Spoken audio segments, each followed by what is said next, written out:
दोस्तों इमेजिन कीजिए आपकी कंपनी में एक बहुत ही टैलेंटेड एम्प्लॉई है जो अपने काम में भी एक्सपर्ट है, उससे क्लाइंट भी खुश हैं और उसकी वजह से कंपनी को बहुत अच्छे रिजल्ट मिल रहे हैं।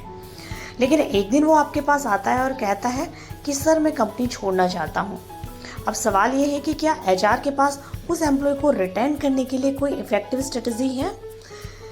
क्योंकि दोस्तों आज के कॉम्पिटिटिव वर्कप्लेस में टैलेंटेड एम्प्लॉयज़ को हायर करना जितना इम्पॉर्टेंट है उससे भी कहीं ज़्यादा इम्पॉर्टेंट है उन्हें रिटेन करना, और इसी को हम कहते हैं टैलेंट रिटेंशन स्ट्रेटजी।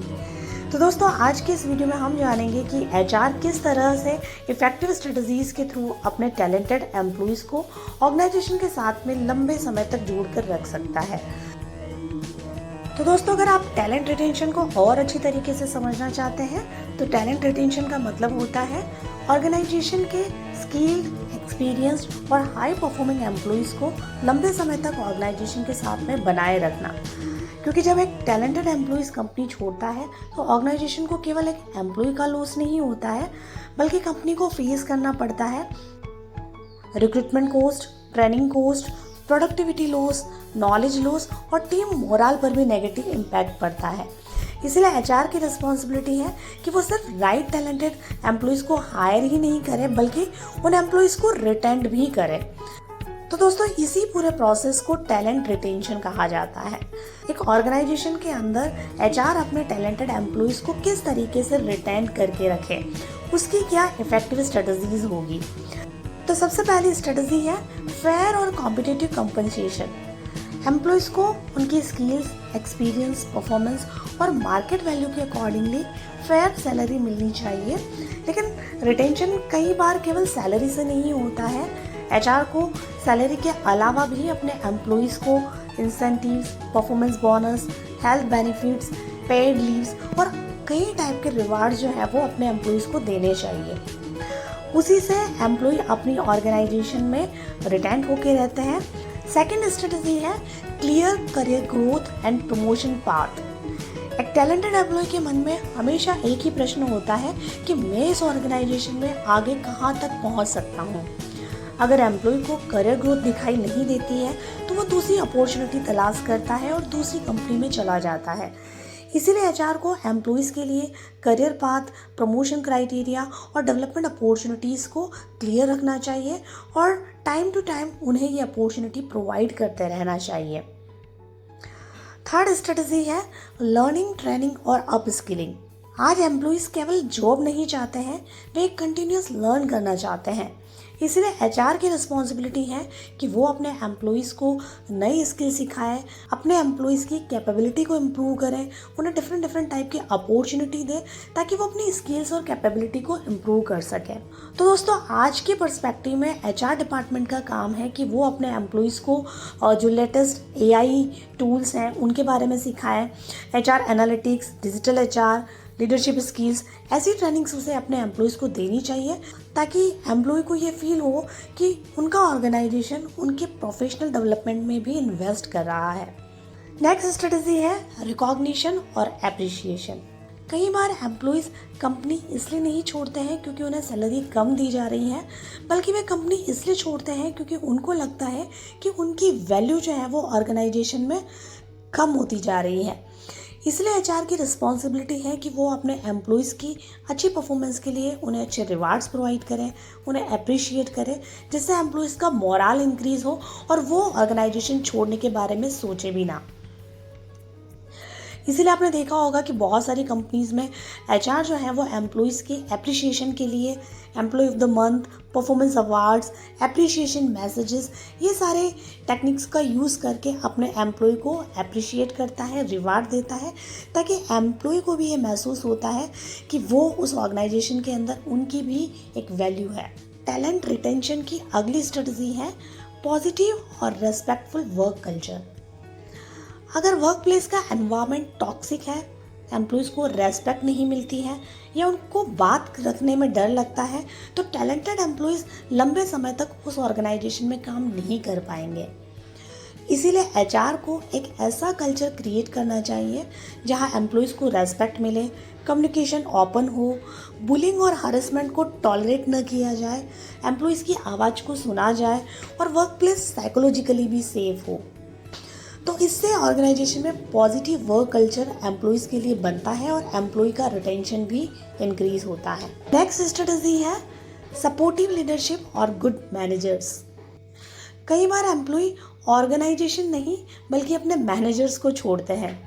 एक मैनेजर जो केवल काम असाइन करता है और मिस्टेक पर क्रिटिसिज्म करता है, वह एम्प्लॉय एंगेजमेंट को कम कर सकता है। इसी के अपोजिट एक सपोर्टिव मैनेजर एम्प्लॉय को गाइड करता है, फीडबैक प्रोवाइड करता है, उसको एनकरेज करता है, जिससे एम्प्लॉय को ये महसूस होता है कि उसका बॉस एक गुड लीडर है और उसकी लीडरशिप में वो अच्छी तरीके से काम कर सकता है।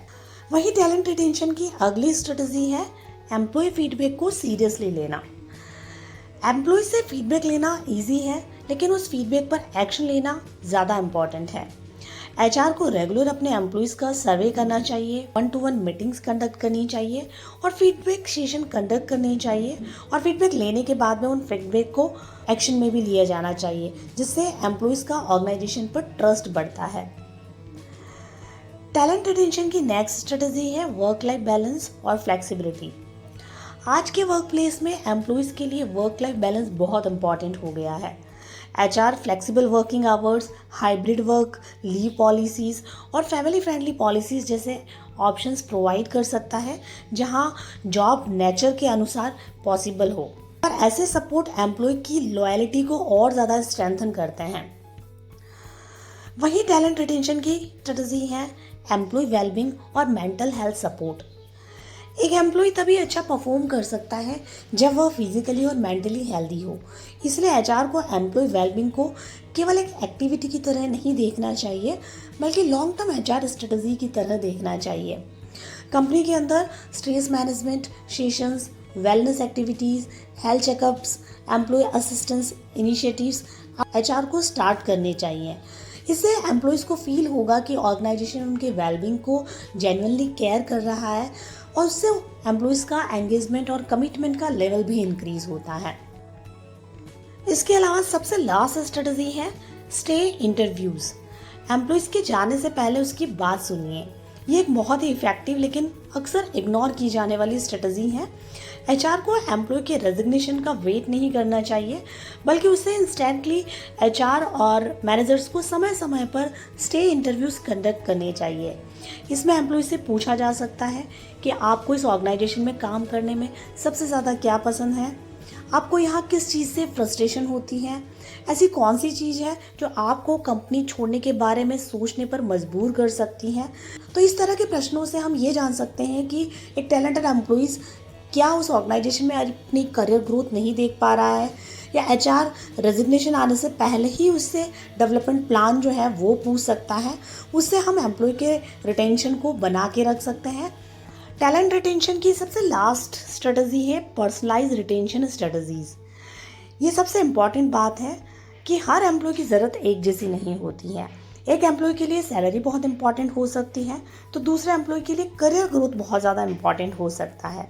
वहीं तीसरे एम्प्लॉय के लिए वर्क लाइफ बैलेंसिंग ज़रूरी हो सकती है, तो वहीं चौथे एम्प्लॉय के लिए रिकॉग्निशन और रेस्पेक्ट बहुत इंपॉर्टेंट हो सकती है।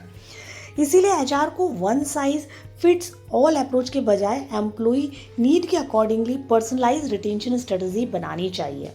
तो दोस्तों, टैलेंट रिटेंशन का मतलब सिर्फ टैलेंटेड एम्प्लॉयज़ को कंपनी में रोक कर रखना नहीं है, बल्कि इसका मतलब ये है कि ऐसा वर्क प्लेस एम्प्लॉयज़ के लिए क्रिएट करना कि एम्प्लॉय को ऐसा महसूस हो कि वो ऑर्गेनाइजेशन उनकी ग्रोथ और उनके सपोर्ट के लिए काम कर रहा है, जहाँ एम्प्लॉय की वैल्यू है, जहाँ एम्प्लॉय को रेस्पेक्ट मिल रहा है, जहाँ उनकी आवाज़ को सुना जा रहा है, और सबसे इम्पॉर्टेंट जहाँ एम्प्लॉय को ऐसा महसूस होता है कि वो ऑर्गेनाइजेशन उसके फ्यूचर के लिए बहुत इम्पॉर्टेंट हो सकता है।